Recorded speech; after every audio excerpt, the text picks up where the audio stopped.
A little bit about me. Gosh, my mom's better at that than I am. Hey Mom, what's a little bit about me?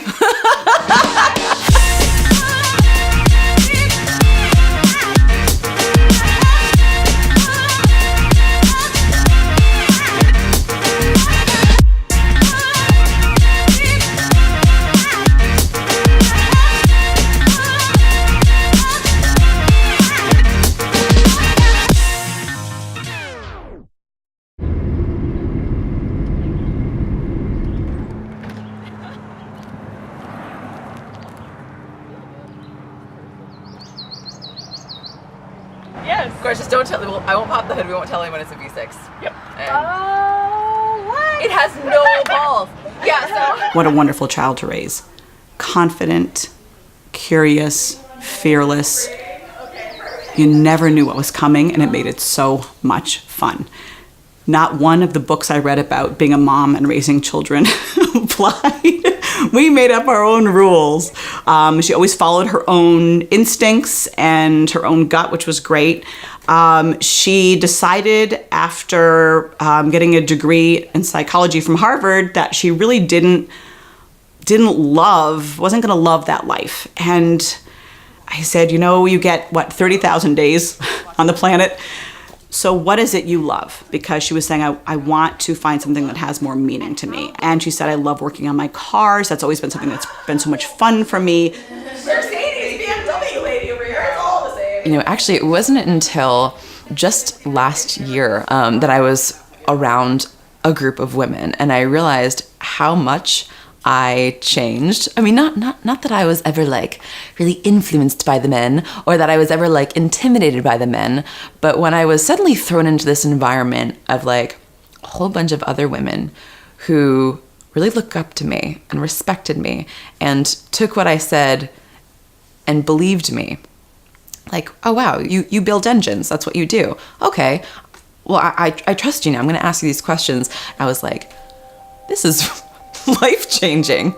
And that's when, decided to start Woman and Machine. I reached out to Faye. I told her I'd love to meet you. I'm inspired. This is awesome. This is awesome. So our first conversation, we clicked. And she asked me would I be interested in partnering. I was like, hell yeah. Her energy is just so contagious. And she's just such an awesome person to be around, because her whole outlook on life and philosophy and everything, just wanting to help women, is amazing.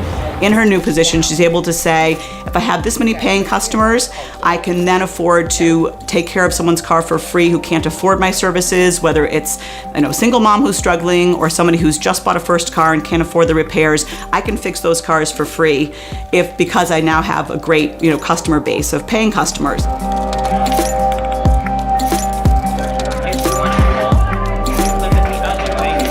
Every woman really should know the basics on their car. Even if they're not a mechanic, they should at least know basics. It's like if you're on the side of the road too and you have a flat, you don't always have to wait for AAA to help you. You can put the spare on. Just giving that knowledge to them is really worthwhile. My biggest challenge is probably my size, 4'9". Sometimes it's really hard to get bolts off. You have to use air tools and breaker bars. I have a huge breaker bar that I use on everything. So much oil changes. When I first started working as a tech, I was using my breaker bar for everything. Besides that, I think biggest challenge is probably just my own self-confidence. Sometimes I have to give myself a pep talk, hey, I can do this. I don't like to talk in front of people. I don't like attention. And I have my insecurities, my speech insecurities, my appearance insecurities, but at the end of the day, like I said, this vision is much bigger than myself. So it's not about me and my self-doubts. It's about reaching out to as many women as possible. It's about, helping women to be more confident when entering repair shops, knowing what questions to ask. I know basics. I don't know really high-end mechanics. Like, I would love to know, like, how is it does a turbo work on a car, and why would you put it on there? You don't have to know anything about cars, or you can be the seasoned professional. At least you'll find more women who are like you in the area. It feels really good when you have another woman come up to you and thank you and say, hey, you know, if it wasn't for you, I wouldn't have tried this out. So I feel like you're helping a little bit change someone's life. Hey, Faye. Yeah. Do you want 2 12mm bolts? Yeah, you got some? I think what's great about us in terms of how we come together, what our strengths are, and our diversity and our background, is you can take any young woman and be like, okay, you look like me. You know, we have, you know, Alexis, who got into it because of her boyfriend. How many women can relate to that story? Jazz, who got into it because of her dad. How many women can relate to that story? You know, me, who just I don't know how I got into it. I was kind of born with it, you know. But then, you know, have a degree, a prestigious degree, and decided not to follow that path. How many women can relate to that? Just wanting to change their career, change that. You know, and I actually, my end goal is that I hope that eventually there won't be a need for woman in machine, because what we'll do is make women in trades a normal thing.